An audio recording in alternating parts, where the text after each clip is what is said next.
ఈరోజు నేను మీకు చదివి వినిపిస్తున్న కథ దేవుడే దిగి వచ్చాడు. రచన జొన్నలగడ్డ రామలక్ష్మి గారు. ఇక కథలోకి వెళ్ళిపోదాం. ధర్మవరం అనే గ్రామంలో ఉండే మోహనుడు మహాపిసినారి. తండ్రి మంచం పడితే వైద్యం చేయించలేదు, ఆయన పోయాడు. తల్లి దిగులు పడితే పట్టించుకోలేదు, మరికొన్నాళ్లకు ఆవిడ పోయింది. ఏ కోరికలు తీరక అతడి భార్య బిడ్డలు జీవోత్సవాల బ్రతుకుతున్నారు. వడ్డీలకు అప్పులిచ్చి మోహనుడు లక్షలు ఆర్జించాడు. సుధాముడైన ఆయన మోహనుడి ఇంటి ఎదుటే ఉంటున్నాడు. ఆయన దైవభక్తుడు, పరోపకారి. ఎన్నో పర్యాయాలు మోహనుడికి మంచి మాటలు చెప్పి చూశాడు, ప్రయోజనం లేకపోయింది. రుక్మిణి మోహనుడి భార్య, మహాపతివ్రత. భర్త మాటకు ఎదురాడదు. ఆమెకిద్దరు కొడుకులు. వాడు తల్లి తండ్రి చెప్పినట్టు నడుచుకుంటారు. రుక్మిణికి పిల్లలకు మోహనుడి మీద తిరగబడమని సుధాముడు ఎన్నో పర్యాయాలు చెప్పి చూశాడు, ప్రయోజనం కనబడలేదు. మోహనుడి వద్దకు అప్పులకు వచ్చేవాళ్ళందరినీ సుధాముడు హెచ్చరించేవాడు. కానీ వాడు అమాయకులు, నీతికి కట్టుబడిన వారు. మోహనుడు తమకు చేస్తున్న అన్యాయం ఏమీ లేదని, అంతా తమ కర్మఫలమని వాళ్ళు నమ్మేవారు. ఇదంతా చూసి సుధాముడికి కడుపుడికిపోయేది. మోహనుడి అన్యాయాలు అరికట్టే ఉపాయమేమీ తోచక చివరకు అతడొక నిర్ణయానికి వచ్చాడు. మోహనుడిని చంపేయాలనుకున్నాడు. మోహనుడి వల్ల నాకే అపకారము జరగలేదు, మోహనుడిని చంపడం వల్ల నాకే లాభము లేదు, ఇతరులకే. కాబట్టి అతన్ని చంపడం పరోపకారమే అవుతుంది అనుకున్నాడు సుధాముడు. సుధాముడికి ఒక ఆచారం ఉంది. ఏ పని తలపెట్టినా ముందుగా రామాలయానికి వెళ్ళి కళ్ళు మూసుకుని దేవుడి విగ్రహానికి దండం పెట్టి దీవించమని కోరతాడు. ఆ తర్వాతనే ఆ పని చేస్తాడు. ఈసారి కూడా సుధాముడు శ్రీరాముడి ఆలయానికి వెళ్ళాడు. ఆ సమయంలో ఆలయంలో పూజారి లేడు. సుధాముడి ప్రార్థన పూర్తయ్యాక కళ్ళు తెరవగానే అతడికెదురుగా ముచ్చట కొలిపే రూపంతో 16 ఏళ్ల యువకుడు కనిపించి, సుధామా, నేను దేవుణ్ణి, పద, నీతో ఇంటికి వస్తాను అన్నాడు. సుధాముడు ఆశ్చర్యపడి, నువ్వు దేవుడివా? ఎలా నమ్మేది అన్నాడు. నువ్వు నీ వల్ల కాని పని చేయాలనుకున్నావు, అందుకే నేను దివి నుంచి భువికి దిగి వచ్చి నీకు సహాయపడాలనుకున్నాను. మోహనుణ్ణి చంపడం నీ వల్ల కాదు. పాపాత్ములకు పాపబలం ఉంటుంది. వాళ్ళని యుక్తితో లొంగదీయాలి తప్ప శక్తితో లొంగదీయలేము అన్నాడు దేవుడు. మోహనుణ్ణి గురించి తన మనసులోని ఆలోచన మరెవరికీ తెలియదు. అందుచేత సుధాముడు ఆ యువకుణ్ణి దేవుడని నమ్మి సాష్టాంగపడ్డాడు. దేవుడతణ్ణి లేవనెత్తి, నేను దేవుడినన్న విషయం మోహనుడికి తప్ప ఇంకెవరికీ చెప్పకు, ఆ తర్వాత జరిగేది చూడు అన్నాడు. ఇద్దరు సుధాముడి ఇంటికి వెళ్ళారు. ఆ రోజుకు ఏ ప్రయత్నమూ లేకుండానే రుచికరమైన వంటలు ఇంట్లో తయారయ్యాయి. కొన్ని తినుబండారాలను తీసుకుని సుధాముడు మోహనుడి ఇంటికి వెళ్ళాడు. మోహనుడు వాటి రుచికి ఆశ్చర్యపడి విశేషమేమిటని అడిగాడు. సాక్షాత్తు ఆ దేవుడు నా ఇంట బస చేశాడు. ఈ విషయం నీకు తప్ప ఎవరికి చెప్పవద్దని ఆజ్ఞాపించాడు. కాబట్టి ఈ విషయం రహస్యంగా ఉంచు అన్నాడు సుధాముడు నెమ్మదిగా. దేవుడు ఎలాగుంటాడో చూస్తాను, ఒకసారి మా ఇంటికి తీసుకురా అన్నాడు మోహనుడు. సుధాముడు సరేనని కాసేపటికి దేవుణ్ణి వెంటబెట్టుకుని వచ్చాడు. మోహనుడు దేవుణ్ణి అగాదిగా చూసి, నువ్వు దేవుడివా? బస చేయడానికి నీకు సుధాముడి ఇల్లు తప్ప మరెక్కడా దొరకలేదా అని ప్రశ్నించాడు. సుధాముడు నా భక్తుడు, అందుకే అతడింటికి వచ్చాను అన్నాడు దేవుడు నవ్వుతూ. అయినా నువ్వు దేవుడివని నమ్మకమేమిటి అన్నాడు మోహనుడు పరిహాసంగా నవ్వుతూ. ఆ సంగతి నువ్వే గ్రహిస్తావు. రుణపత్రం లేకుండా రోజుకు 1000 వరహాల చొప్పున 10,000 వరహాలు 10 రోజుల్లో సుధాముడికి ఇవ్వు. నీ డబ్బు 100 రెట్లు అవుతుంది. సుధాముడు అదంతా నీకే ఇస్తాడు. 10,000 వరహాలు మాత్రం అతడికి విడిచిపెడితే చాలు అన్నాడు దేవుడు. ఇదంతా మీరిద్దరూ కలిసి ఆడుతున్న నాటకం. రుణపత్రం లేకుండా డబ్బిస్తే ఆ తర్వాత సుధాముడు కాదంటే అని అడిగాడు మోహనుడు. సాక్షాత్తు దేవుడు నీకు సాక్ష్యం ఉండగా రుణపత్రం ఎందుకు అన్నాడు దేవుడు నవ్వుతూ. నువ్వు దేవుడువని నాకు నమ్మకం లేదు అన్నాడు మోహనుడు కటువుగా. అంతలో అక్కడికి ఆ ఊరివాడే అయిన భూషయ్య వచ్చాడు. ఆయనకు 10 ఎకరాల పొలం ఉంది, పెద్ద మేడ ఉంది. కానీ పరోపకారి కావడం వల్ల చేతిలో ఎప్పుడూ డబ్బుండదు. ఇప్పుడు ఆయన పాలేరు పద్దయ్య కూతురుకు పెళ్లి కుదిరింది. వాడికి ఒక 100 వరహాలు అప్పు కావాల్సి వచ్చింది. భూషయ్య పద్దయ్య కోసం తనే అప్పు చేయాలని వచ్చాడు. అంతకు ముందు రోజే చెప్పి ఉంచడం వల్ల ఈ విషయం సుధాముడికి తెలుసు. అతడు రుణపత్రాలు సిద్ధం చేయించి ఉంచాడు.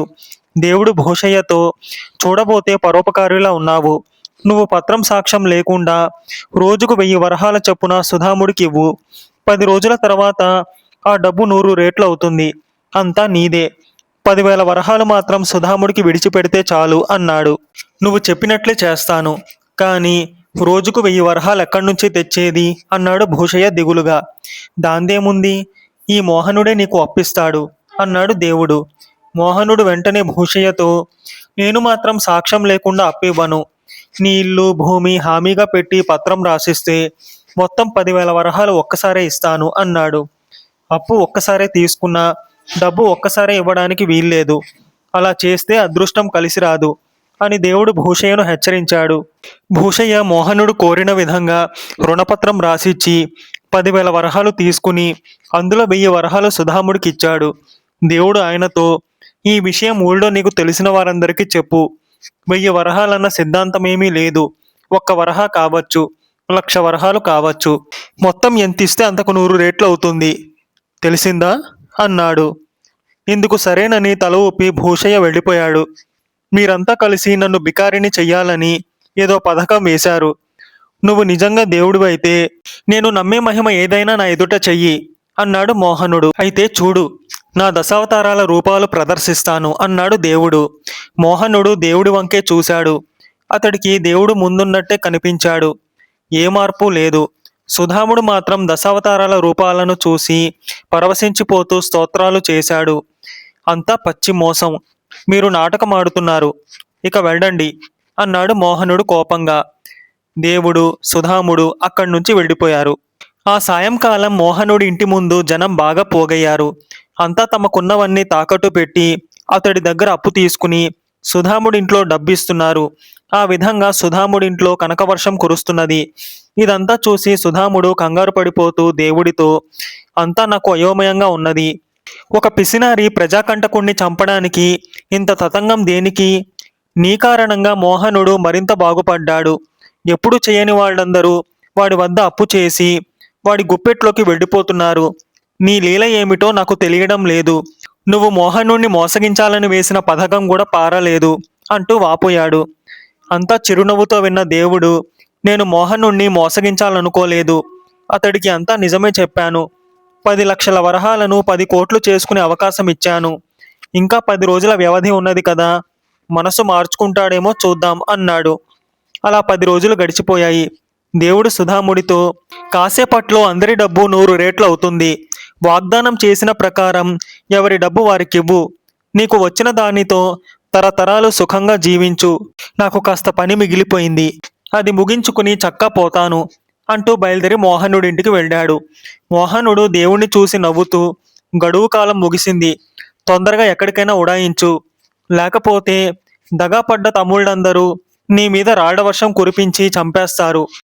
మళ్ళీ గోవర్ధన పర్వతం ఎత్తుదామన్నా దగ్గరలో కొండలు లేవు అన్నాడు. నేను దేవుణ్ణి, కొండలు లేకపోతే సృష్టించగలను. నా కృష్ణావతారం చూడు అంటూ గోవర్ధన పర్వతాన్ని ఎత్తిన కృష్ణుడి రూపం సాక్షాత్కరించాడు. మోహనుడు ఆ దృశ్యం తెల్లబోయి చూస్తూ, నువ్వు నిజంగా దేవుడివా అన్నాడు. అంతే, దేవుడు అక్కడి నుంచి మాయమయ్యాడు. మోహనుడు నిలువెల్లా కంపించిపోతూ తల పట్టుకుని కూర్చున్నాడు. అంతలో అతడింటికి ఒక్కరొక్కరుగా జనం రాసాగారు. వాళ్ళందరికీ సుధాముడింట ఇచ్చిన ధనం 100 రెట్లయింది. బాకీ తీర్చడానికి వచ్చిన వాళ్ళందరూ మోహనుణ్ణి వడ్డీ లెక్క కట్టమన్నారు. మోహనుడు మధ్య మధ్య కళ్ళనీళ్లు తుడుచుకుంటూ లెక్కలు కట్టి వాళ్ళ నుంచి తనకు రావాల్సిన అసలు వడ్డీ తీసుకున్నాడు. వాళ్ళు వెళ్ళిపోగానే అతన్ని పశ్చాత్తాపం ముంచెత్తింది. తనను సన్మార్గంలో పెట్టేందుకు దేవుడే దిగి వచ్చాడన్న మాట తనను ముందే నమ్మించి ఉంటే ఎంత బాగుండేది. మోహనుడు ఇలా ఆలోచిస్తూ దుఃఖం భరించలేక పశ్చాత్తాపంతో 2-3 నెలల కాలం మంచం పట్టాడు. తరువాత ఆ ఊరిలో ఉండడం ఇష్టం లేక దూర ప్రాంతాన గల మరొక ఊరు చేరి అక్కడ పేద సాధలకు తన చేతనైన సాయం చేస్తూ జీవితకాలాన్ని తృప్తిగా గడిపాడు. ఈ కథ ఇంతటితో సమాప్తం. మీకు కనుక ఈ కథ నచ్చితే లైక్ చేయండి, మీకు తెలిసిన వారికి షేర్ చేయండి, మీ విలువైన అభిప్రాయాన్ని తప్పకుండా కామెంట్ చేయండి. నా ఛానల్ని సబ్స్క్రైబ్ చేసుకోండి, పక్కనున్న బెల్ బటన్ని యాక్టివేట్ చేసుకోండి. నేను పెట్టే కొత్త వీడియోస్ మీకు నోటిఫికేషన్ రూపంలో వస్తాయి.